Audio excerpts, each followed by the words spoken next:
U D എഫിന് ചരിത്ര വിജയമാണ് ഉണ്ടായിരിക്കുന്നത്. യു ഡി എഫിൻ്റെ വിജയവും ഒപ്പം എൽ ഡി എഫിൻ്റെ പരാജയവും കൂടാതെ ഭാവി വാഗ്ദാനങ്ങൾ ഒത്തിരി നൽകിയിട്ടുണ്ട് യു ഡി എഫ്. അതെല്ലാം ജനങ്ങളോട് തുറന്നു പറയാനായി KPCC general secretary Shrimati Deepthi Mary Varghese നമ്മോടൊപ്പം ചേരുകയാണ്. ദീപ്തി, നമസ്കാരം. ദീപ്തി, വൻ ഭൂരിപക്ഷത്തിലാണ് യു ഡി എഫിന് സർക്കാർ അധികാരത്തിലേറ്റിയിരിക്കുന്നത്. അറിയാലോ, 102 സെഞ്ചുറിയും തിരിച്ച് അങ്ങ് പോയി. എന്താണ് നിങ്ങളുടെ മനസ്സിൽ, എന്താണ് നേതാക്കന്മാരുടെ മനസ്സിൽ? ജനങ്ങളോടൊപ്പം ഞങ്ങൾ ചോദിച്ചു. അപ്പോൾ ജനങ്ങൾ വളരെ പ്രതീക്ഷയിലാണ്. കാരണം തകർന്നടിഞ്ഞ ഒരു സർക്കാർ, അത് മാറി ഒരു ഭരണം പുതിയതായി വരുമ്പോൾ വളരെയധികം പ്രതീക്ഷയിലാണ്. പറഞ്ഞതെല്ലാം പാലിക്കുന്നതാണ് അവർ പറയുന്നത്. എന്ത് തോന്നുന്നു? അങ്ങനെ ജനങ്ങൾ തീർച്ചയായിട്ടും അത് പറയും എന്നുള്ളതിൻ്റെ ഏറ്റവും വലിയ തെളിവാണല്ലോ ഈ തെരഞ്ഞെടുപ്പ് റിസൾട്ട് എന്ന് പറയുന്നത്. ഈ തെരഞ്ഞെടുപ്പ് റിസൾട്ട് അപ്രതീക്ഷിതമല്ല, യു ഡി എഫിനെ സംബന്ധിച്ച് അപ്രതീക്ഷിതമല്ല. കാരണം എന്താണ് കാരണം ഞങ്ങൾ ആദ്യം മുതൽ തന്നെ പറയുന്നുണ്ടല്ലോ, നമ്മുടെ എല്ലാ നേതാക്കന്മാരും, പ്രതിപക്ഷ നേതാവ്, KPCC പ്രസിഡന്റ് KC വേണുഗോപാൽ, എല്ലാവരും പറയുന്നുണ്ടല്ലോ 100+ എന്നുള്ളത് നമ്മുടെ പ്രതീക്ഷയാണ് എന്നുള്ളത്. അത് പറയാനുള്ള കാരണം, കഴിഞ്ഞ 10 വർഷത്തെ പിണറായി വിജയൻ്റെ ഭരണം എന്ന് പറയും, CPMൻ്റെ ഭരണം എന്ന് നമുക്ക് പലപ്പോഴും പറയാൻ തോന്നുന്നില്ല. കാരണം ഒരു ഏകാധിപത്യ പ്രവണതയുള്ള ഒരു ഭരണമായിരുന്നു. താൻ പോരുമയുള്ള, താൻ മാത്രം മതി എന്നുള്ളത്, അത്തരത്തിലുള്ള ഒരു ഭരണമായിരുന്നു എന്നതിൻ്റെ ഏറ്റവും വലിയ തെളിവാണ് ഈ തെരഞ്ഞെടുപ്പ് പ്രചരണം തന്നെ. തെരഞ്ഞെടുപ്പ് പ്രചരണത്തിൽ ഇന്നേ വരെ നമ്മൾ കണ്ടിട്ടില്ല, പാറശാല മുതൽ തിരുവനന്തപുരം വരെ CPMൻ്റെ ഒരു നേതാവിൻ്റെ പടം മാത്രം വെച്ചുകൊണ്ടുള്ള, അതും കോടിക്കണക്കിന് രൂപ അതിനുവേണ്ടി ചിലവാക്കിയിരിക്കുകയാണ്. അപ്പോൾ ജനങ്ങൾ ഇതെല്ലാം കാണുകയാണ്. സാധാരണക്കാരായ ജനങ്ങൾ, അവശ്യ വസ്തുക്കൾക്ക് വേണ്ടി ബുദ്ധിമുട്ടുന്ന ജനങ്ങൾ, കഴിഞ്ഞ 10 വർഷക്കാലം, ഏറ്റവും പ്രധാനമായി ചോദിച്ചാൽ കഴിഞ്ഞ 5 വർഷക്കാലം പല തരത്തിലുള്ള സമരങ്ങൾ നമ്മൾ കണ്ടു. സാധാരണക്കാരുടെ സമരം, ആശാ വർക്കേഴ്സിൻ്റെ സമരം, അംഗൻവാടി ടീച്ചേഴ്സിൻ്റെ സമരം, ആശാ വർക്കർമാരുടെ സമരമൊക്കെ നമുക്കറിയാമല്ലോ. സെക്രട്ടേറിയറ്റിൽ ഒരു മഹാസമരമായി മാറിയിട്ട് അതിനെ വകവയ്ക്കാതെയാണ് ഈ സർക്കാർ മുന്നോട്ട് പോയത്. അതാണ് അതിൻ്റെ. അപ്പം സമരങ്ങൾ എല്ലാ തരത്തിലുള്ള ആളുകളും സമരത്തിലേക്ക് ഇറങ്ങിയ ഒരു കാലഘട്ടമായിരുന്നു. കാര്യം സമരം ചെയ്യാതെ പറ്റില്ല. CITU പോലും സമരത്തിലിറങ്ങി പലപ്പോഴും. അപ്പോൾ സമരങ്ങളെ എന്നും സമരങ്ങളിലൂടെ വളർന്നു വന്ന രാഷ്ട്രീയ പ്രസ്ഥാനമാണ് CPM എന്ന് പറയുമ്പോഴും, പാവപ്പെട്ട ആശാ വർക്കർമാർ 1000 രൂപ കൂട്ടണമെന്ന് പറഞ്ഞ സമരത്തെ പുറംകാലുകൊണ്ട് തട്ടി, പോലീസുകാരെ കൊണ്ട് അവരെ ആക്രമിച്ചു. അവരുടെ സമരപ്പന്തൽ അഴിച്ചു നീക്കി, മഴ കൊള്ളാതെ ഒരു ടർപ്പോളിൻ വലിച്ചു കെട്ടിയത് പോലും അത് വലിച്ചു കളയുന്ന സാഹചര്യം. അത് എനിക്ക് തോന്നുന്നു CPMകാർ പോലും, CPM വിശ്വാസികളായിട്ടുള്ള ആളുകൾ പോലും വളരെ ഹൃദയ വേദനയോടെ ആയിരിക്കും ഒരുപക്ഷെ കണ്ടിരിക്കുക. എന്താണ് ഇങ്ങനെ ഒരു ഗവൺമെൻറ് എന്ന് വിചാരിച്ചിട്ടുണ്ടാകും. അതെ, അതിൻ്റെ ഒരു വലിയ പ്രതികരണമാണ് ജനങ്ങൾ ചെയ്തത്. ജനങ്ങൾ എപ്പോഴും വളരെ, പ്രത്യേകിച്ച് കേരളത്തിലെ വോട്ടർമാരെന്ന് പറയുന്നത് വളരെ കൃത്യതയോടെ വോട്ട് ചെയ്യുന്നവരാണ്. ആർക്ക് ലോക്സഭയിൽ വോട്ട് ചെയ്യണം, ആർക്ക് നിയമസഭയിൽ വോട്ട് ചെയ്യണം എന്ന കൃത്യതയുള്ള ആളുകളാണ്, പ്രബുദ്ധരായ ജനങ്ങളാണ്. അപ്പോൾ അവർ കഴിഞ്ഞ 10 വർഷത്തെ ഈ ദുർഭരണം, സമരങ്ങൾ മാത്രമല്ലല്ലോ, ചെറുപ്പക്കാരുടെ കാര്യങ്ങൾ നോക്കും. ചെറുപ്പക്കാർക്ക് തൊഴിൽ ലഭിക്കാത്ത ഒരു കാലഘട്ടം, പുതിയ തൊഴിൽ സംരംഭങ്ങൾ തുടങ്ങാൻ പറ്റുന്നില്ല, വ്യവസായങ്ങൾ പുതുതായിട്ട് തുടങ്ങാൻ പറ്റുന്നില്ല, വികസന പ്രവർത്തനങ്ങളില്ല. എന്ത് വികസന പ്രവർത്തനമാണ് ചെയ്തത്? ഇപ്പോൾ കഴിഞ്ഞ തവണ ഇവർ പറഞ്ഞ ഏറ്റവും വലിയ ഒരു കാര്യം എന്ന് പറയുന്നത് മെട്രോ ഇപ്പം കൊച്ചിയിലിരുന്ന് പറയുന്നതുകൊണ്ട് ഞാനത് പറയുകയാണ്. മെട്രോയുടെ ഉദ്ഘാടനം നടത്തിയിട്ട് പോയി എന്ന് പറഞ്ഞു. മെട്രോയുടെ ഉദ്ഘാടനം നടത്തിയിട്ട് പോയെങ്കിൽ അത് ഉദ്ഘാടനം നടത്തി ഉടനെ തന്നെ നമുക്ക് മെട്രോ യാത്രയ്ക്ക് തയ്യാറായിട്ടാണ് പോയത്. എന്നാൽ ഇപ്പോൾ മെട്രോ ഇവർ ചെയ്തെന്ന് പറയുന്നു. ഏതെങ്കിലും ഉദ്ഘാടനം നടത്തിയിട്ട് പോയിട്ടുണ്ടോ? അല്ലെങ്കിൽ ഉദ്ഘാടനം നടത്തി പോയെങ്കിൽ പോലും ഏതെങ്കിലും, ഇപ്പോൾ ഉദ്ഘാടനം നടത്തിയല്ലോ നമ്മുടെ തുരങ്കം ഉദ്ഘാടനം, വയനാട് തുരങ്കം ഉദ്ഘാടനം നടത്തി. അവിടെ എന്നിട്ടത് ഗതാഗത യോഗ്യമാണോ? അല്ലല്ലോ. അതൊക്കെ അതിനാണ് പേരിനുള്ള ഉദ്ഘാടനം എന്ന് പറയുന്നത്. പക്ഷേ കൊച്ചി മെട്രോ ഒക്കെ ഉദ്ഘാടനം ചെയ്തെങ്കിൽ അല്പം ചില പണികൾ മാത്രമേ ബാക്കി ഉണ്ടായിരുന്നുള്ളൂ. അതിപ്പം ഇമ്മീഡിയറ്റ് ആയിട്ട് തന്നെ വർക്കിംഗ് ആയി. ഇപ്പോൾ മെട്രോ യാത്ര ചെയ്യുക. അപ്പം ഞാൻ പറഞ്ഞത്, വികസന പ്രവർത്തനങ്ങളൊന്നും പറയാനില്ല. വിഴിഞ്ഞം പോർട്ടിനെതിരെ ഏറ്റവും അധികം സമരം ചെയ്തത് വിഴിഞ്ഞം പോർട്ട് എന്ന് പറയുന്നത് പിന്നെ ഇത് കോർപ്പറേറ്റുകൾക്ക് തീരെഴുതി കൊടുക്കലാണ് എന്ന് പറഞ്ഞത്. ഇതൊക്കെ ചെയ്തിരുന്ന LDF ഗവൺമെൻറ് ഇപ്പോൾ വിഴിഞ്ഞം പോർട്ട് അവരുടേതാണ് എന്ന് പറയുകയാണ്.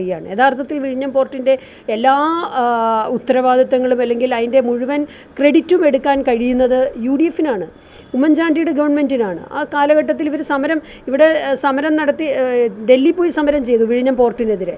അപ്പോൾ ഇപ്പോൾ അത് അവരുടെയാണെന്ന് പറയാം. അപ്പോൾ അത് അങ്ങനെയുള്ള വികസന പ്രവർത്തനങ്ങൾ പുതുതായിട്ട് എന്ത് കൊണ്ടുവന്നു എന്ന് ചോദിച്ചു കഴിഞ്ഞാൽ ഈ ഗവൺമെൻറ്റിനൊന്നും പറയാനില്ലെന്ന് മാത്രം. വികസനം തുടർച്ച മുൻ സർക്കാർ തുടങ്ങി വെച്ച വികസന പ്രവർത്തനങ്ങൾ അത് പൂർത്തീകരിക്കുക മാത്രമാണ് സർക്കാർ ചെയ്തിട്ടുള്ളത്. അല്ല, മുൻ സർക്കാർ എന്ത് വികസന പ്രവർത്തനമാണ് ചെയ്തത്? 10 വർഷമായിട്ട് എന്തെല്ലാം വികസന പദ്ധതികളാണ് ഇവിടെ പുതുതായിട്ട് എന്ത് കൊണ്ടുവന്നു ഞാൻ ചോദിക്കുന്നത്. നമ്മൾ UDFൻ്റെ ഗവൺമെൻറ് തുടർന്ന് വന്ന ഒരു കാര്യം തുടർന്നോ എന്നുള്ളതല്ല, പുതുതായിട്ടൊന്നും കൊണ്ടുവരാൻ കഴിഞ്ഞിട്ടില്ല എന്നുള്ളതാണ് യാഥാർത്ഥ്യം. അതുപോലെ തന്നെ ഏറ്റവും പ്രധാനപ്പെട്ടത് UDFൻ്റെ ഭരണകാലത്തുണ്ടായിരുന്ന ക്ഷേമ പെൻഷനുകൾ. ഈ വോട്ടർമാർക്കെല്ലാം അറിയാം, സ്ത്രീകൾ ഉൾപ്പെടെയുള്ള വോട്ടർമാർ, അവർക്ക് പെൻഷൻ കിട്ടുന്നില്ല. ഇവർ ഒരു കള്ളപ്രചരണം നടത്തി പെൻഷൻ മുടങ്ങി, UDFൻ്റെ ഭരണകാലത്ത് പെൻഷൻ മുടങ്ങി എന്ന് പറഞ്ഞ് യഥാർത്ഥത്തിൽ മുടങ്ങിയിട്ടുണ്ടായിരുന്നില്ല. യഥാർത്ഥത്തിൽ അന്ന് പെൻഷൻ ഡയറക്റ്റ് ആളുകളുടെ കയ്യിലേക്ക് കിട്ടിയിരുന്നത് ബാങ്ക് വഴിയാക്കി. അതിൻ്റെ ഒരു സ്വാഭാവികമായ പ്രോസസ്സിങ് ടൈം ഒരു 2 മാസം 3 മാസം അതിന് മാത്രമാണ് മുടങ്ങിയത്. അല്ലാതെ ഒരു മുടക്കം ഉണ്ടായിട്ടില്ല. അതാരാ പറയുന്നത്? അത് നിയമസഭയ്ക്കകത്ത് ചോദ്യം ചോദിച്ച് ചോദ്യത്തിന് മറുപടിയായി, എനിക്ക് തോന്നുന്നു സ്വരാജിൻ്റെ ചോദ്യത്തിന് മറുപടിയായിട്ട് ഗവൺമെൻറ് പറഞ്ഞതാണ് എന്നുള്ളതാണ് കെ ബാബുവിൻ്റെ ചോദ്യത്തിന് മറുപടിയായി അന്ന് പറഞ്ഞതാണ്. നിയമസഭയ്ക്കുള്ളിൽ മറുപടി പറഞ്ഞു, അത്തരത്തിലൊരു മുടക്കം ഉണ്ടായിട്ടില്ല. പക്ഷേ ഇവരെന്താണ് നാട് മുഴുവൻ പ്രചരിപ്പിച്ചത്? UDFൻ്റെ ഭരണകാലത്ത് ക്ഷേമ പെൻഷൻ മുടങ്ങി എന്ന് പറഞ്ഞു. യഥാർത്ഥത്തിൽ മുടങ്ങിയത് എപ്പോഴാണ്? ഈ കാലഘട്ടത്തിലാണ്. ക്ഷേമ പെൻഷനുകളെല്ലാം വെട്ടിക്കുറച്ചു. 2ഉം 3ഉം തലങ്ങളിൽ പെൻഷൻ കിട്ടിയിരുന്ന ആളുകൾക്ക് ആ പെൻഷനുകൾ ഇല്ലാതായി. അപ്പോൾ ക്ഷേമ പദ്ധതികൾ ഇല്ലാതാക്കുന്നു, കാരുണ്യ പദ്ധതി ഇല്ലാതാക്കുന്നു, ജനക്ഷേമ പ്രവർത്തനങ്ങൾ ഇല്ലാതാക്കുന്നു. ആരോഗ്യരംഗം പാടെ തകർന്ന് താറുമാറായി. ആരോഗ്യരംഗം അത് പറഞ്ഞപ്പോഴാണ് ഓർക്കുന്നത്, ആരോഗ്യമന്ത്രി വൻ പരാജയം ഏറ്റുവാങ്ങേണ്ടി വന്നു അഭിൻവർക്കിയായിട്ട്. അതൊക്കെ നമ്മൾ കണ്ടു. ആരോഗ്യ മേഖലയിലെ ഈ കഴിവുകേട് തന്നെയാണോ ആരോഗ്യരംഗത്ത് ഇത്രയും പ്രശ്നങ്ങൾക്ക് കാരണം? മറ്റൊരു കാര്യം, ക്യാൻസർ രോഗികളടക്കം വലയുന്നു. ആരോഗ്യ മേഖലയിൽ പറഞ്ഞ പോലെ മെഡിക്കൽ കോളേജുകളിൽ മരുന്നുകൾ കിട്ടാക്കനിയാണ്. KCMS അടക്കം കേരള മെഡിക്കൽ സർവീസ് കോർപ്പറേഷൻ അടക്കം എന്താ പറയുക, അഴിമതിയുടെ കൂത്തരങ്ങായി നടക്കുകയാണ്. ഇതിനൊക്കെ ഒരു സമഗ്രമായ മാറ്റം UDFന് പ്രതീക്ഷിക്കുന്നുണ്ട്. എന്താണ്? ആരോഗ്യരംഗത്തെ പണം അതൊക്കെ കടത്തിലാണല്ലോ. അപ്പം എന്തുകൊണ്ടാണ് മരുന്നില്ലാത്തത്? മരുന്ന് വാങ്ങാനുള്ള പണമില്ലാത്രേ, അങ്ങനെയാണല്ലോ പറയുന്നത്. അപ്പോൾ ആശുപത്രികൾ ഇടിഞ്ഞു പൊളിഞ്ഞു വീഴുന്നു, അത് ശ്രദ്ധിക്കാനില്ല. ആരോഗ്യരംഗത്ത് എന്താണോ കേരളം ഇത്ര കാലം ഉണ്ടാക്കിയെടുത്ത സൽപ്പേര്, ആ സൽപ്പേര് ഇല്ലാതാക്കിയില്ലേ 5 വർഷം കൊണ്ട്? ഒരു തരത്തിലും ആരോഗ്യരംഗം, ഇപ്പം UPയുടെ ആരോഗ്യരംഗവും കേരളവുമായിട്ട് കമ്പയർ ചെയ്യേണ്ട. കേരളത്തിനൊരു ആരോഗ്യരംഗം ഉണ്ടായിരുന്നു. ആ ആരോഗ്യരംഗം എന്തുകൊണ്ടാണ് മുൻപുണ്ടായിരുന്നത് പോലെ അല്ലാതാവുന്നത്? മെഡിക്കൽ കോളേജുകളിൽ ഡോക്ടർമാരുൾപ്പെടെ വന്ന് പുറത്ത് പറയാൻ നിവൃത്തിയിടുകൊണ്ട് പറയുന്നതാണ്. അവർക്കറിയാം അവർക്ക് തിരിച്ചടി ഉണ്ടാകും, സർക്കാർ തിരിച്ചടി ഉണ്ടാക്കും, അല്ലെങ്കിൽ അവർ അങ്ങനെ പറഞ്ഞു കഴിഞ്ഞാൽ പ്രശ്നമുണ്ടാകും, അതൊക്കെ അറിയാം. എന്നാലും അവർ പുറത്തു വന്ന് പറയുക, ഇവിടെ ഒരു സർജറി നടത്താൻ പറ്റുന്നില്ല എന്ന് പറയുക, ബൈസ്റ്റാൻഡേഴ്സ് ഇല്ല എന്ന് പറയുക, വയറ്റിൽ കത്രിക കുടുങ്ങിയാൽ അത് കുഴപ്പമില്ല 50 വർഷം കിടന്നോട്ടെ എന്ന് പറയുന്ന ഒരു ഡോക്ടർമാരായി. അത് ആർക്ക് വേണ്ടിയിട്ടാണ് PR പറഞ്ഞ? ആരോഗ്യമന്ത്രി. ഞാൻ ചോദിക്കുന്ന, കോഴിക്കോട് ഒരു രോഗിയെ ബലാത്സംഗം ചെയ്തിട്ട്, ഒരു ആരോഗ്യ പ്രവർത്തകൻ ബലാത്സംഗം ചെയ്തിട്ട് അതിന് സാക്ഷി പറയാൻ വന്ന നേഴ്സിനെ ജോലിക്ക് തിരിച്ചെടുത്തില്ല. ഒരു സ്ത്രീയായിട്ടുള്ള ആരോഗ്യമന്ത്രി ചെയ്ത് അതിൻ്റെ തിരിച്ചടിയാണ് കിട്ടിയത്. ഒരു മന്ത്രിയല്ലല്ലോ, എത്ര മന്ത്രിമാരാണ് പരാജയപ്പെട്ടത്? തിരുവനന്തപുരത്ത് മെഡിക്കൽ കോളേജിൽ ICU എന്ന് പറഞ്ഞാൽ തുണി മറച്ചു കെട്ടിയ ഒരു റൂമാണ്. അവിടെ എത്ര പേര് വിഷമിക്കുന്നു? അതെ, അത് എല്ലാ മെഡിക്കൽ കോളേജുകളുടെയൊക്കെ പ്രവർത്തനങ്ങൾ എന്ന് പറയുന്നത് വളരെ മോശകരമായ രീതിയിലേക്ക് പോയ ഒരു കാലഘട്ടമാണ് നമ്മൾ കണ്ടത്.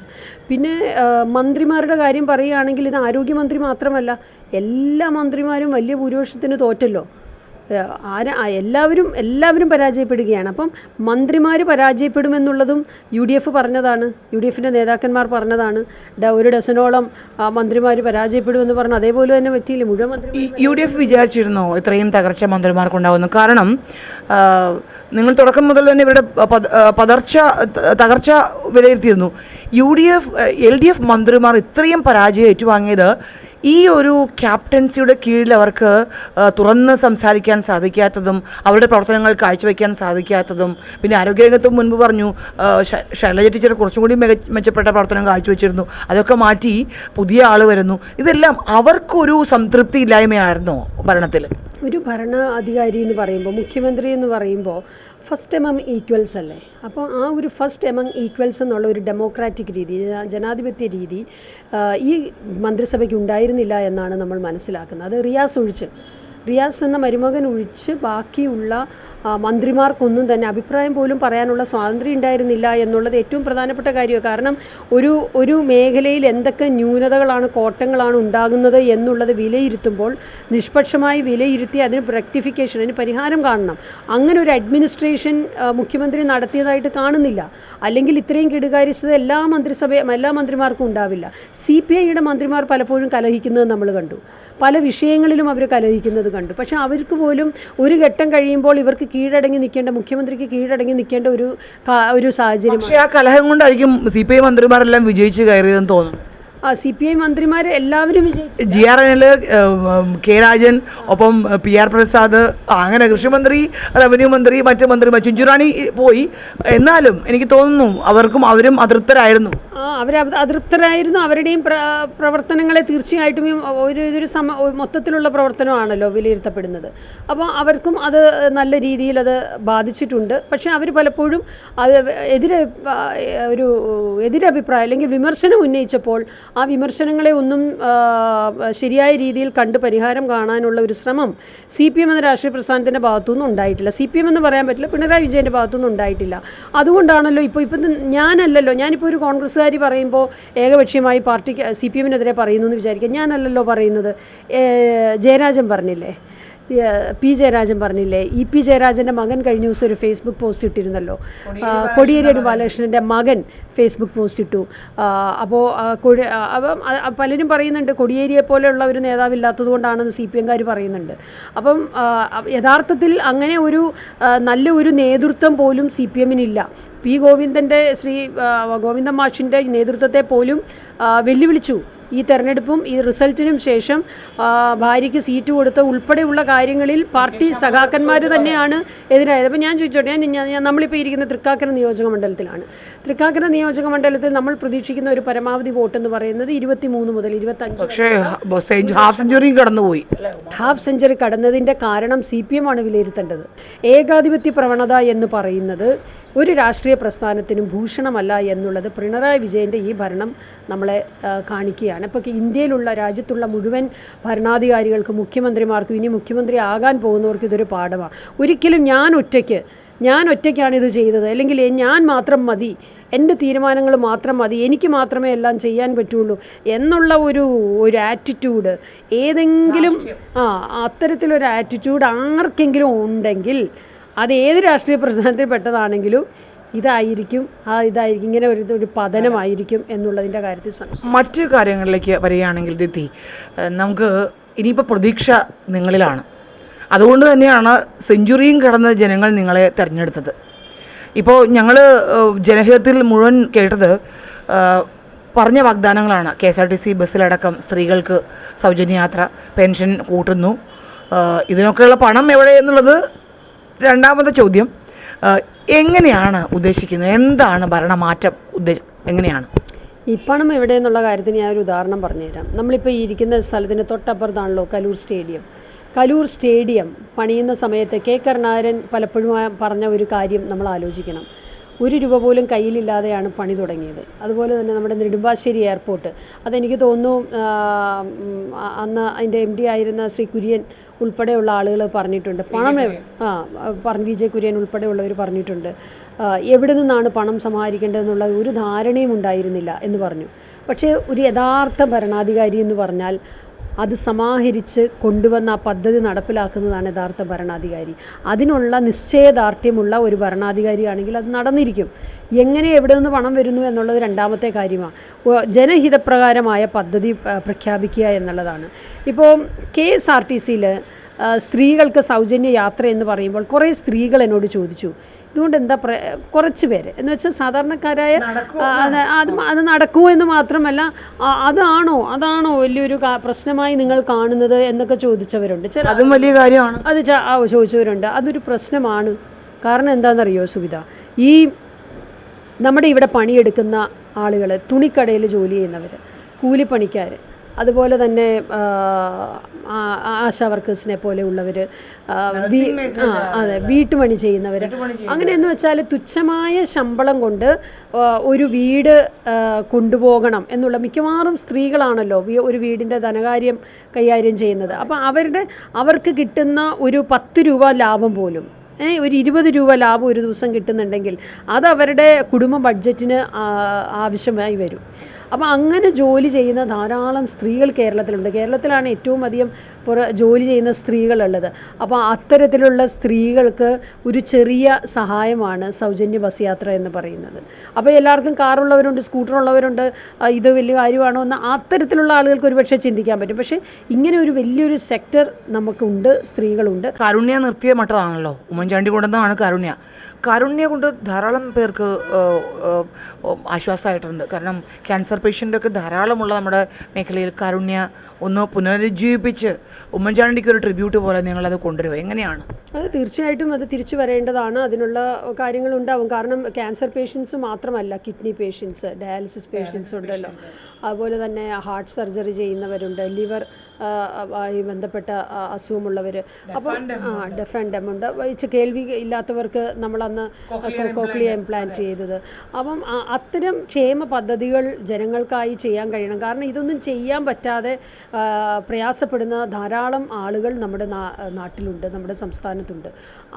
അവരെയും കൂടി ഒരു കരുതലോടെ കണ്ടുവേണം ഒരു ഭരണകൂടം മുമ്പോട്ട് പോകാൻ. വികസന പ്രവർത്തനങ്ങളും അതോടൊപ്പം തന്നെ ക്ഷേമ പ്രവർത്തനങ്ങളും കൂടെ സമന്വയിപ്പിച്ചുകൊണ്ടുള്ള ഒരു ഭരണമായിരിക്കും തീർച്ചയായിട്ടും UDF വിഭാവനം ചെയ്യുന്നത്. നമ്മൾ ശരിയായ രീതിയിലുള്ള ടാക്സ് കളക്ഷൻ, നികുതി കളക്ട് ചെയ്യുന്നുണ്ടോ എന്നുള്ളത് ഏറ്റവും പ്രധാനപ്പെട്ട കാര്യം. കഴിഞ്ഞ കാലങ്ങളിൽ, കഴിഞ്ഞ 10 വർഷക്കാലമായി ശരിയായ രീതിയിൽ നികുതി കളക്ഷൻ ഉണ്ടായിരുന്നില്ല. അതെ. അപ്പോൾ നമ്മളുടെ ഏറ്റവും വലിയ സ്രോതസ് എന്ന് പറയുന്നത് ഒന്ന്, നമ്മൾ പറയുന്നത് പോലെ ടാക്സിൽ തന്നെ അത് നമുക്ക് ലഭിക്കുന്നത് ഒന്ന് ലോട്ടറിയും ഒന്ന് മദ്യ വിൽപ്പനയുമാണല്ലോ. അതല്ലാതെ വേറെ ഏതൊക്കെ സോഴ്സസ് കണ്ടെത്താൻ കഴിയുമെന്നുള്ള ടൂറിസം മേഖലയുടെ വികസനം ഏറ്റവും പ്രധാനമായി കേരളത്തിൽ ചെയ്യേണ്ട ഒരു കാര്യമാണ്.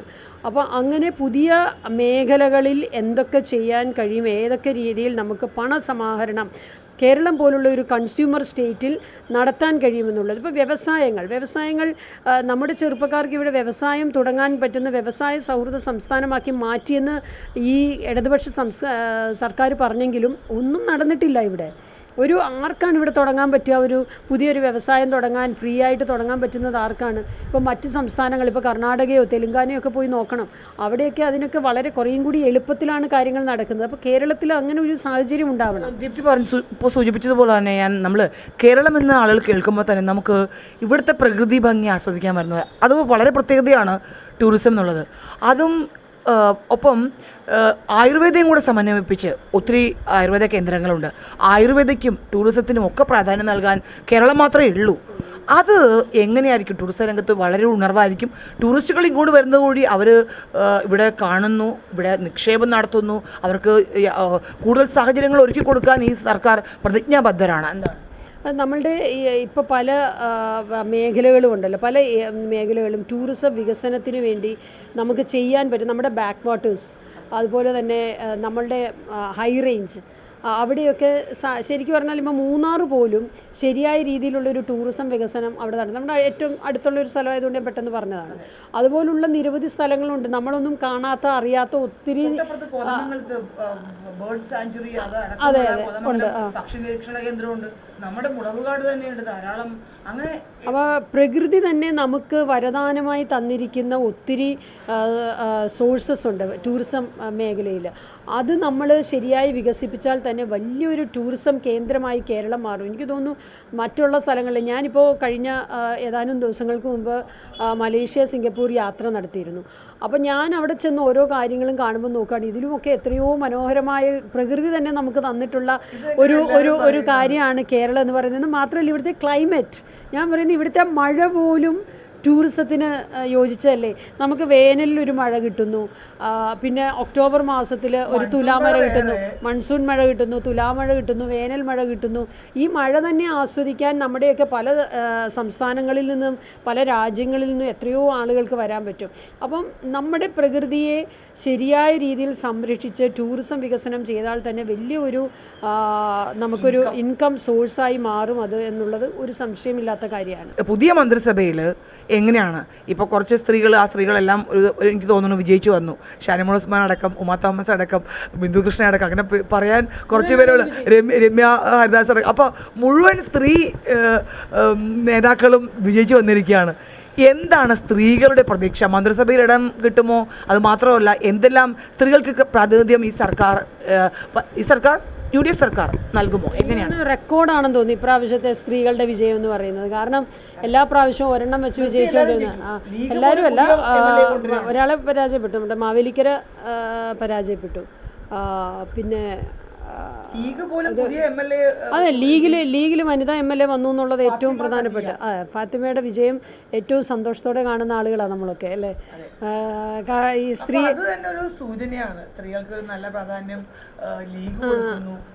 സ്ത്രീകൾ വിജയിച്ചു വന്നു, അല്ല ഞാൻ പറയാം, സ്ത്രീകൾ വിജയിച്ചു വന്നു. മന്ത്രിസഭയിൽ വേണ്ട രീതിയിലുള്ള ഒരു പ്രാതിനിധ്യം സ്ത്രീകൾക്ക് കൊടുക്കണം എന്ന് മാത്രമല്ല, പല മേഖലകളിലും സ്ത്രീകൾക്ക് ഇപ്പം ഒത്തിരി അപ്പോയിൻമെൻറ്റുകൾ, ഒത്തിരി ബോർഡുകൾ, അതുപോലുള്ള കാര്യങ്ങളൊക്കെ വരുമല്ലോ.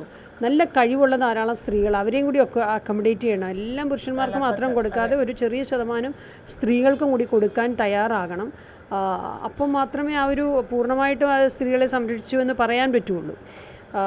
ഇപ്പം തന്നെ വേറൊരു കാര്യം ഞാൻ പറയാം. ഇപ്പോൾ നമ്മൾ ചർച്ച ചെയ്യുമ്പോൾ തന്നെ ഇപ്പം ആകില്ലെങ്കിൽ പോലും ഇപ്പോൾ രാഹുൽ ഗാന്ധി ഒരു ചർച്ച ഓപ്പൺ ചെയ്ത് മുഖ്യമന്ത്രി വനിതയാകുമെന്നുള്ള ഒരു തീർച്ചയായിട്ടും രാഹുൽ ഗാന്ധിയുടെ സ്വപ്നമാണ് കേരളത്തിൽ ഒരു വനിതാ മുഖ്യമന്ത്രി വേണം എന്നുള്ളത്. അപ്പോൾ അങ്ങനെ ഒരു സ്വപ്നമുള്ള ഒരു നേതാവുള്ള പാർട്ടിയാണിത്. അപ്പോൾ പക്ഷേ ചർച്ചയിൽ പോലും ഒരു വനിതയുടെ പേര് നമ്മൾ വരുത്തില്ല. അത് ബോധപൂർവ്വം നമ്മൾ വരുത്തില്ല. അതാണ് വേറൊരു കാര്യം. അത് ഞാൻ വിമർശനാത്മകമായിട്ട് തന്നെ പറയുകയാണ്. അതിൻ്റെ നേതാക്കന്മാർക്കൊക്കെ അതിൻ്റെ ഒരു സെൻസ് മനസ്സിലാവുമെന്ന് ഞാൻ വിചാരിക്കുക പറഞ്ഞാൽ പോലും. കാരണം നമ്മളിപ്പോൾ ഒരുപക്ഷെ വരാനുള്ള സാധ്യത ഉണ്ടാവില്ലായിരിക്കും. എന്നാലും ഒരു 5 പേരെ ചർച്ച ചെയ്യുമ്പോൾ ഒരു വനിതയുടെ പേരും കൂടെ അതിനകത്തിട്ട് ചർച്ച ചെയ്യുന്നതിൽ തെറ്റില്ല. വനിതാ പ്രധാനമന്ത്രി എന്ന് മാത്രമല്ല, വനിതാ മുഖ്യമന്ത്രിമാരെ കൊടുത്തിട്ടുണ്ട്. AICCക്ക് 5 പ്രസിഡന്റുമാരെ കൊടുത്തിട്ടുണ്ട്, വനിതാ പ്രസിഡന്റുമാരെ കൊടുത്തിട്ടുണ്ട്. ഈ സംവരണം എന്ന് പറയുന്നത് അക്ഷരാർത്ഥത്തിൽ നടപ്പിലാക്കിയത് കോൺഗ്രസ്സാണ്. ഇപ്പോൾ ഈ പറയുന്ന പാർലമെൻറ്റിലും നടത്താൻ പോകുന്ന സംവരണത്തെക്കുറിച്ച് എന്തിനാണിപ്പോൾ ഒരു അമെൻമെൻറ്റ് കൊണ്ടുവന്നത് BJP? അത് ഇപ്പോൾ ഉള്ള രീതിക്ക് തന്നെ ഇപ്പോൾ 543 സീറ്റിൽ തന്നെ 30% നടത്താവുന്നതാണല്ലോ. അത് നടത്താതെ കൂട്ടണമെന്നുണ്ടെങ്കിൽ ഡീലിമിറ്റേഷനും സെൻസസും ഒക്കെ നടക്കണം എന്നുള്ള തടസ്സങ്ങളും അതൊക്കെ പറയുന്നുണ്ട്. അപ്പോൾ ഇതെങ്ങനെയെങ്കിലും വലിച്ചു നീട്ടിക്കൊണ്ട് പോകുക എന്നുള്ളതാണ് അവരുടെ ഉദ്ദേശം. വേണമെന്നുണ്ടെങ്കിൽ ഇപ്പം നടത്താം. കാരണം എല്ലാ പാർട്ടിയും ഒരുപോലെ പിന്തുണച്ചാണ് വനിതാ ബില്ല് പാസ്സായത്. അതിപ്പോൾ നടത്താൻ പറ്റുന്നതാണ്. അപ്പോൾ ഇനിയിപ്പോൾ ഒന്നിച്ചൊരു തെരഞ്ഞെടുപ്പൊക്കെ നിയമസഭയും ലോക്സഭയും ഒക്കെ ഒരുമിച്ച് 29 ഈ പറയുന്ന പോലെ വരുന്നുണ്ടെങ്കിൽ വലിയൊരു സ്ത്രീ മുന്നേറ്റം നമ്മുടെ ഭരണരംഗത്തുണ്ടാകും എന്നാണ് ഞാൻ വിശ്വസിക്കുന്നത്. ഇപ്പോൾ ഏറ്റവും കൂടുതൽ നമുക്ക് പറയാനുള്ളത് ഹൈക്കമാൻഡ് വളരെ തൃപ്തരായിരിക്കും, അല്ലേ? കാരണം കേരളം പോലെ ഒരു സംസ്ഥാനത്ത് വളരെ പ്രതീക്ഷിച്ചിരുന്നു നേരത്തെ, കഴിഞ്ഞ തവണ പക്ഷേ ലഭിച്ചില്ല. ഇത്തവണ വൻ ഭൂരിപക്ഷത്തിൽ UDF വിജയിക്കുമ്പോൾ ഹൈക്കമാൻഡ്, രാഹുൽ ഗാന്ധി അടക്കം വളരെ പ്രതീക്ഷയിലാണ്, ഭരണത്തിൽ പ്രതീക്ഷയിലാണ്. എന്താണ് ഹൈക്കമാൻഡിൻ്റെ ഒരു നിഗമനം? അതെന്താണ്? തീർച്ചയായിട്ടും സന്തോഷമായിരിക്കുമല്ലോ. ഹൈക്കമാൻഡിൻ്റെ ഒരു വെർഷൻ പറയേണ്ട ആളല്ല ഞാൻ. പക്ഷേ തീർച്ചയായിട്ടും ഇത് ഇവിടെ ഇപ്രാവശ്യം വിജയിക്കുമെന്നുള്ളൊരു പ്രതീക്ഷ അവർക്കും ഉണ്ടായിരുന്നു. അത് ശിരസ വഹിച്ച നേതാക്കന്മാരാണ് ഇവിടെയുള്ള എല്ലാ ആളുകളും. എല്ലാവരും ഒറ്റക്കെട്ടായി അവരവരുടേതായ റോളുകൾ ചെയ്തിട്ടുണ്ട്. അതിനകത്ത് ആർക്കും ഒരാളല്ല. ഇപ്പം ഈ പിണറായി വിജയൻ്റെ കാര്യം പറഞ്ഞ പോലെ അദ്ദേഹം ഒറ്റയ്ക്കാണ് ചെയ്യുന്നതെന്ന് സ്ഥാപിച്ചെടുക്കുന്നത് പോലെ കോൺഗ്രസ്സിൽ അങ്ങനെ ഒരു പ്രവണതയില്ല. കോൺഗ്രസ്സിൽ എല്ലാവരും കൂടി ഒരുമിച്ച് പണിയെടുത്താണ് ഇതാ ചെയ്യുന്നത്. അങ്ങനെ ഒരാളായിട്ട് ചെയ്യുന്നതല്ല. അങ്ങനെ ഒരു പ്രവണതയും ആരെങ്കിലും പറഞ്ഞെങ്കിൽ അതും ശരിയല്ല എന്നുള്ള അഭിപ്രായം കൂടി എനിക്കുണ്ട്. അപ്പോൾ അങ്ങനെ ഒരു ടീം UDFൻ്റെ പ്രവർത്തനത്തിൻ്റെ ഫലമാണ്. ജനങ്ങളത് മനസ്സിലാക്കി എന്നുള്ളതുകൊണ്ടും കൂടെയാണ് അങ്ങനെ ഒരു വിജയമുണ്ടായത്. അപ്പോൾ ഇനിയുള്ള ഭരണ പ്രവർത്തനങ്ങൾ പറയട്ടെ, അതിനോട് ചേർത്തൊരു കാര്യം പറയട്ടെ. ഈ പരാജയം കമ്മ്യൂണിസ്റ്റ് പാർട്ടി പൂർണ്ണമായിട്ടും ഇന്ത്യയിൽ നിന്ന് തൂത്തെറിയപ്പെട്ടു. ഒരു സ്ഥലത്തും ഭരണമില്ലാത്ത രീതിയിൽ രാജ്യത്ത് നിന്ന് തൂത്തെറിയപ്പെട്ടു. അത് അവർ ആലോചിക്കേണ്ടതാണ്. ഞങ്ങൾ കേരളം ഉൾപ്പെടെ ഉള്ളിടത്ത് ഇനി ഭരണമില്ലാത്ത ഒരു കമ്മ്യൂണിസ്റ്റ് പാർട്ടിയാണ് ഈ രാജ്യത്തുള്ളത്. അങ്ങനെ തൂത്തെറിയപ്പെടാനുണ്ടായ കാരണം എന്താണെന്നുള്ളത് അവരാണ് ആലോചിക്കേണ്ടത്. കമ്മ്യൂണിസ്റ്റ് പാർട്ടിയൊക്കെ ഇന്ത്യയിൽ എവിടെയെങ്കിലുമൊക്കെ ഉണ്ടാവണമെന്നൊക്കെയാണ് നമ്മളൊക്കെ ആഗ്രഹിക്കുന്നത്. അങ്ങനെ അല്ല, അതുകൊണ്ട് മാത്രമല്ല, കോൺഗ്രസിൻ്റെ ഒരു നയം അതാണ്. കോൺഗ്രസ്സിന് ഒരിക്കലും ഏതെങ്കിലും ഒരു പാർട്ടിയെ പറഞ്ഞിട്ട് ആ മുക്തഭാരതം എന്ന് നമ്മൾ ചിന്തിക്കില്ല. അങ്ങനെ ചിന്തിച്ചെങ്കിൽ പണ്ട് ചിന്തിക്കായിരുന്നു. ഇന്ത്യക്ക് സ്വാതന്ത്ര്യം കിട്ടിയപ്പോൾ ചിന്തിച്ചിരുന്നെങ്കിൽ ഒരു രാഷ്ട്രീയ പ്രസ്ഥാനവും രാജ്യത്ത് ഉണ്ടാകുമായിരുന്നില്ല. കമ്മ്യൂണിസ്റ്റ് പാർട്ടിയും വേണം ഇന്ത്യയിൽ, എല്ലാ രാഷ്ട്രീയ പ്രസ്ഥാനങ്ങളും വേണം. അതിൽ നിന്ന് കോൺഗ്രസ്സിനൊരു പ്രത്യേകതയുണ്ട്. ആ കോൺഗ്രസിൻ്റെ പ്രത്യേകത തന്നെ ഏറ്റവും വലിയ ജനാധിപത്യ രീതിയാണ്, മതേതരത്വ രീതിയാണ്. ആ മതേതരത്വവും ജനാധിപത്യവും ഉയർത്തിപ്പിടിച്ചുകൊണ്ട് കോൺഗ്രസ്, അതുകൊണ്ടല്ലേ എത്ര വർഷമായി ഞാൻ ചോദിക്കുന്നത്, ഈ വേറെ ഏതെങ്കിലും രാജ്യത്ത് ഏതെങ്കിലും രാഷ്ട്രീയ പ്രസ്ഥാനം ഇത്രയും വർഷം ഇങ്ങനെ നിലനിന്ന് പോയിട്ടുണ്ടോ? ആ നിലനിൽക്കുന്നുണ്ടെങ്കിൽ ഈ ഇന്ത്യയുടെ ആത്മാവുമായി അത്രത്തോളം ഇഴചേർന്ന് പോകുന്ന സംസ്കാരവും ആശയവുമാണ് കോൺഗ്രസ്സിനുള്ളത്. അതും അതിൻ്റെ ഒരു പ്രധാനപ്പെട്ട കാര്യം. അവസാനമായ ഒരു ചോദ്യം കൂടി ദീപ്തി, അതായത് ഇപ്പോൾ പറഞ്ഞു വളരെ കെട്ടുറപ്പോടു കൂടിയാണ് തെരഞ്ഞെടുപ്പിനെ നേരിട്ടത്, അതുകൊണ്ട് തന്നെയാണ് വൻ വിജയം. അതാണ് ഐക്യത്തോടു കൂടി നിൽക്കുമ്പോഴാണ് നമുക്ക് കൂടുതൽ ബലം വരുള്ളൂ. അതുതന്നെയായിരിക്കും ഇനി ഭരണത്തിലും ആളുകൾ പ്രതീക്ഷിക്കുന്നത്, കേന്ദ്ര നേതൃത്വം പ്രതീക്ഷിക്കുന്നത്. ആ കെട്ടുറപ്പ് ഈ ഭരണത്തിലും ഉണ്ടാവില്ലേ? എല്ലാവരും നല്ല പക്വതയുള്ള എക്സ്പീരിയൻസ്ഡ് ആയിട്ടുള്ള നേതാക്കന്മാരല്ലേ. തീരുമാനം എന്ത് വന്നാലും എല്ലാവരും ഒറ്റക്കെട്ടായിട്ട് ആ തീരുമാനത്തെ അംഗീകരിച്ച് മുമ്പോട്ട് പോകുമെന്നാണ് ഞാൻ കരുതുന്നത്. കാരണം അങ്ങനെ പോയാൽ മാത്രമേ നല്ലൊരു ഭരണം കാഴ്ചവെക്കാൻ, ജനങ്ങളുടെ അഭിലാഷത്തിനനുസരിച്ചുള്ള ഒരു ഭരണം കാഴ്ചവെക്കാൻ കഴിയുള്ളൂ. അതിന് പാകതയും പക്വതയും എല്ലാ നേതാക്കന്മാരും തീർച്ചയായിട്ടും കാണിക്കുമെന്നാണ് കരുതുന്നത്. മറ്റു ഒരു കാര്യം കൂടി, കാരണം മുഖ്യമന്ത്രി ചർച്ചയ്ക്ക് വടംവലി കൂട്ടുന്നത് കൊണ്ടാണ് ജനങ്ങൾക്ക് അങ്ങനെ ഒരു ആശങ്ക ഇപ്പോൾ വരാനുള്ള സാഹചര്യം വന്നിരിക്കുന്നത്. മുൻപ് തന്നെ അതായത് ഇലക്ഷൻ വോട്ട് പെട്ടിയിലായിരിക്കുമ്പോൾ തന്നെ അങ്ങനെ ഒരു അഭിപ്രായം ഉണ്ടായിരുന്നു. 3 പേരും തുല്യരാണ്, 3 പേരും രംഗത്ത് വന്നിരുന്നു. അതുകൊണ്ടൊക്കെ തന്നെയാണ് ആളുകൾക്കൊരു ആശങ്ക. ആ ആശങ്ക മാറേണ്ടതല്ലേ? അതിന് ആശങ്കയുടെ കാര്യമില്ലല്ലോ, അത് നല്ല കാര്യമല്ലേ ശരിക്കും പറഞ്ഞാൽ 3 പേര് വരുന്നത്. കാരണം CPM-ൽ ഒരാളെ ഉണ്ടായിരുന്നുള്ളൂ, ഒരാൾ മാത്രം മതി എന്നായിരുന്നു. അതൊരു ഏകാധിപത്യമാണ്. ഇതൊരു ജനാധിപത്യ പാർട്ടിയല്ലേ. ഇതിൻ്റെ അകത്ത് നിന്ന് മാത്രമല്ല, ഇതിൽ കഴിവുള്ള നേതാക്കന്മാരിൽ ഒന്നിലധികം ഉണ്ട്, ഒരാളല്ല ഉള്ളത്. അത് ഈ പറയുന്ന 3 പേരുകാർ മാത്രമല്ല, അതിലും അധികം കഴിവുള്ള ആളുകളുണ്ട്, ഒത്തിരി ആളുകളുണ്ട്. അപ്പോൾ അതിൽ നിന്നൊരാളെ സെലക്ട് ചെയ്യുക എന്നുള്ള ജനാധിപത്യ പ്രക്രിയയാണ് കോൺഗ്രസ് ചെയ്യുന്നത്. അതിൻ്റെ അകത്ത് ആശങ്കയുടെ ആവശ്യമില്ല, അതിൻ്റെ അകത്ത് തർക്കങ്ങൾ എന്നുള്ള വാക്ക് അതിൻ്റെ അകത്ത് ഉപയോഗിക്കാൻ പറ്റില്ല. അഭിപ്രായങ്ങളുണ്ടാകും, അഭിപ്രായ സമന്വയമുണ്ടാക്കി ജനാധിപത്യ രീതിയിൽ ഒരു മുഖ്യമന്ത്രി ഉണ്ടാകും എന്നുള്ള കാര്യത്തിൽ ഒരു സംശയവുമില്ല. അതാണ് കോൺഗ്രസിൻ്റെ ഒരു രീതി എല്ലാ കാലത്തും. തീർച്ചയായും ദീപ്തി മേരി വർഗീസ് സൂചിപ്പിച്ചതുപോലെ തന്നെ ഐക്യത്തോടെ ഈ പാർട്ടി മുന്നോട്ട് പോകും. ധാരാളം നേതാക്കൾ ഇവിടെ ഉണ്ട്. അതുകൊണ്ട് തന്നെയാണ് മുഖ്യമന്ത്രി സ്ഥാനത്തേക്ക് ഇത്രയും വടംവലി ഉണ്ടാവുന്നതും. പറഞ്ഞ വാഗ്ദാനങ്ങളെല്ലാം UDF പാലിക്കുമെന്ന് തന്നെയാണ് KPCC general secretary Deepthi Mary Varghese പറയുന്നത്. നമുക്ക് കാത്തിരിക്കാം പുതിയ ഭരണത്തിന്, പുതിയ നാളേക്ക്. UDF-ന് എല്ലാ മംഗളങ്ങളും നേരുന്നു.